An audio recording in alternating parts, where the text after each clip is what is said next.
I want to start with a number, $2.26. Wow. And that's not the price of a coffee. I mean, you can't even get a coffee for that anymore. That was the entire bank balance of Grant Sabatier. The whole The thing. whole thing. He was in his mid-20s, unemployed, living back home with his parents, just, staring at his childhood bedroom ceiling. That is the definition of rock bottom, isn't it? Yeah. But what makes this story and the book we're covering today, Financial Freedom, so powerful, is the bounce back. Right. Because 5 years later, that same guy with just pocket change to his name had a net worth of over $1 million. 5 years. See, that's where my scam radar usually starts beeping. It just sounds too good to be true, like he won the lottery or something. Right, or got in early on some crypto coin. Exactly. But we're unpacking this book because he didn't do any of that. He used a system. And frankly, with the way the economy feels right now, volatile, uncertain, I think a lot of us are looking for a system that isn't just wait until you're 65. Well, that's the heart of it. This book came out in 2019, and it really tapped into the whole FIRE movement, financial independence, retire early. And Sabatier just throws a huge challenge at that traditional script. You know the one. Work 9 to 5, save a tiny bit, and hope you can retire when your knees give out. He calls that the deferred life plan, right? This idea that you have to be miserable now so you can maybe be happy later. And that plan feels broken. I mean, look at burnout rates everywhere. It's clearly not working for a lot of people. So in this deep dive, we're going to take apart his alternative. We're going to look at his math, the idea of an enterprise mindset, and this psychological shift you have to make to see yourself as more than just your job. And it all starts with what he calls the awakening, which sounds a bit spiritual. But it's actually just math. It's all math. It's the realization that time is the one resource you can never, ever get back. Money. You can always make more money, but you can't buy back yesterday. That concept of trading life energy for money, it just hits you.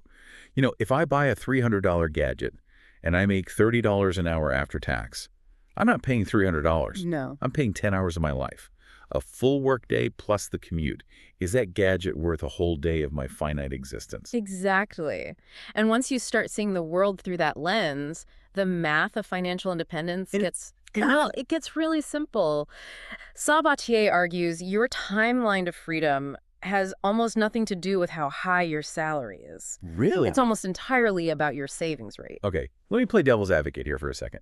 There's a limit to how much you can save, right? I mean, if you're making minimum wage in an expensive city, saving your way to millions feels like a joke. It does. You can't coupon your way to financial freedom. You're absolutely right. And here's what's so interesting. Sabatier agrees with you. This is where he really breaks from those, old school frugality gurus. Ones who tell you to reuse your tea bags. Yeah, exactly. He says there are two levers, defense and offense. Defense is saving money, but you can only cut so much. There's a floor. You have to eat. Right, a mathematical limit to how frugal you can be. But there is no ceiling on how much you can earn. That's the offense lever. And he argues that most people have it completely backward. They spend 90% of their energy on budgeting and maybe 10% on earning more. Okay, let's talk about that. Because earn more money can sound a little hollow, like just work harder. And everyone's already exhausted. It's not about working harder, it's about scalability. And he has this great hierarchy. The first, most obvious step that almost everyone misses, maximize your 9 to 5. How so? Think about it. A single 15-minute uncomfortable conversation to negotiate a $5,000 raise has a better return on investment than skipping lattes for a decade. It's wild, isn't it? How we'll spend hours searching for a coupon code, but we're terrified to just ask for what we're worth at our main job. It's the path of least resistance. But then he moves beyond that. He talks about side hustles, but he's very specific. It's not about trading more of your time for a little more money, like driving for Uber. Because that doesn't scale. If you stop driving, the money stops. Exactly. He's talking about leveraging a skill you already have. He used his day job skill digital marketing to start a consulting business on the side. So you charge for the value, not the hours. You're charging for value, and then the ultimate goal is to create something that makes money while you sleep. A product, a course, a website, something scalable. Okay, so the path is optimize the day job to get the seed money, use a scalable side hustle to pour gasoline on your savings rate, and then You have to put that money to work. Precisely.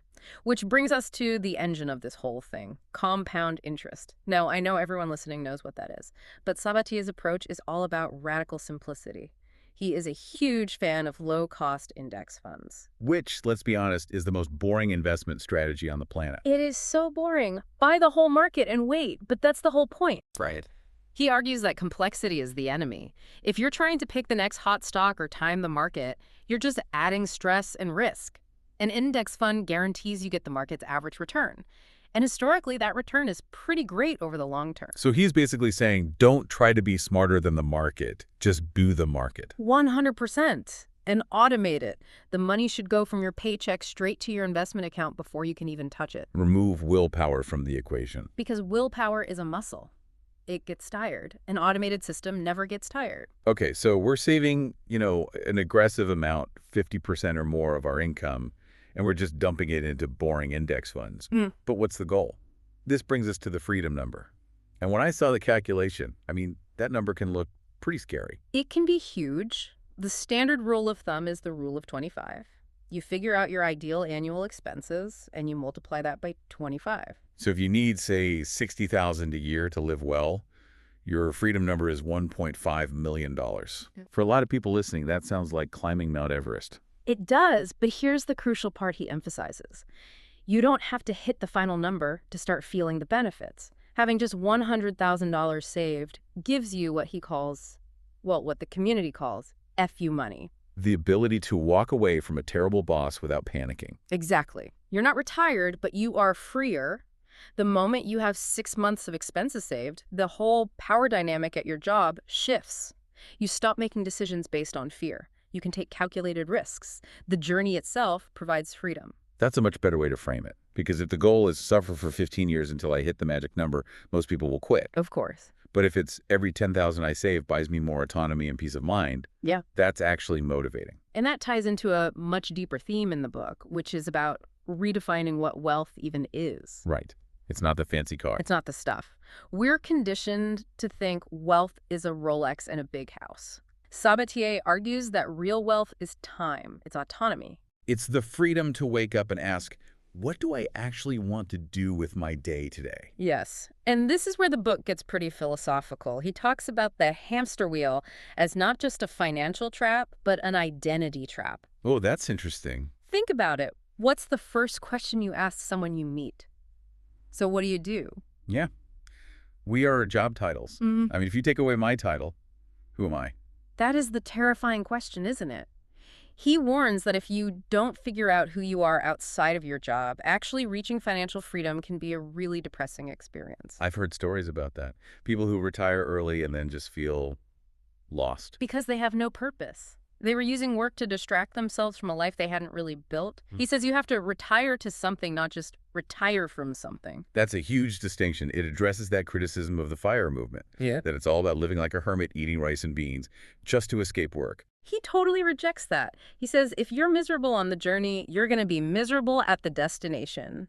The goal is to spend lavishly on the things that bring you deep, genuine joy, and be absolutely ruthless about cutting costs on everything else. So let's get tactical. If someone listening wants to start this, like today, where's the first step? Step 1 is that awakening we mentioned.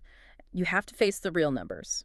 Calculate your real hourly wage. Not what's on your offer letter. No. You take your take-home pay, then you subtract all the costs of having that job. Your commute, the special clothes, the lunches you buy because you're too tired to pack one. Then divide that by all the hours you're actually dedicating to that job, including the travel. That number is going to be brutally honest. Yeah. And probably depressing. It's a bucket of cold water, but you need it. Step 2 is adopting the enterprise mindset. Treating your finances like a business. Exactly. Sabatier tracked his net worth every single day. Every day. That sounds a little obsessive. Wouldn't that just make you anxious? It could for some people, but for him, it was about creating a fast feedback loop. You can't improve what you don't measure. Seeing that number tick up, even by a little bit, it gamifies the whole process. And what about on the spending side of things? He has that framework for purchases. The hours of freedom calculation. Before you buy anything significant, you ask yourself, How many hours of my life does this cost? So that new giant TV I've been eyeing. Let's say it costs $2,000, and let's say your real hourly wage is 20 bucks. That TV costs 100 hours of your freedom. Wow. That's 2.5 full work weeks. Is that TV worth sitting in an office for 2.5 weeks? When you put it that way, suddenly I'm very happy with the TV I already have. It just cuts through all the marketing and connects the purchase to the actual real-world trade-off. I do want to push back on one thing, though. This all requires so much discipline. We're emotional. We're impulsive. Yeah. How does the system account for just being human? That's the beauty of it. The biggest hack is to automate the discipline right out of the system. Huh. You set up your direct deposit so that a big chunk of your paycheck never even hits your checking account. It goes straight to your investment account. You essentially give yourself a pay cut to fund your future self. So you learn to live on what's left. And you adapt. It's amazing how quickly you adjust. If the money isn't there to be spent on random stuff, you just don't spend it. But if it's sitting there, you will find a way to spend it. Parkinson's law. Right. Expenses rise to meet income. You have to break that law by hiding the money from yourself. So if we boil this all down, the key takeaways are, first, figure out your freedom number so you have a target. A real concrete goal. Second, hack your savings rate. It's the most powerful lever you have, especially at the beginning. And third, expand your income. There's a limit to frugality, but no limit to earning. And invest simply. Don't get fancy. Right. But for me, the biggest idea, the one that really sticks with you, isn't about the money at all. It's the identity question. Yeah. That question he poses, and I think everyone listening should really pause and think about this. If you didn't have to work for money, what would you do with your time? And sit on a beach doesn't count, because you'd be bored out of your mind in a week. Totally. We're not built for endless leisure. We're built for purpose. Financial freedom isn't about not working. It's about having the choice to do the work that actually matters to you. It shifts everything from obligation to choice. And that right there is true wealth.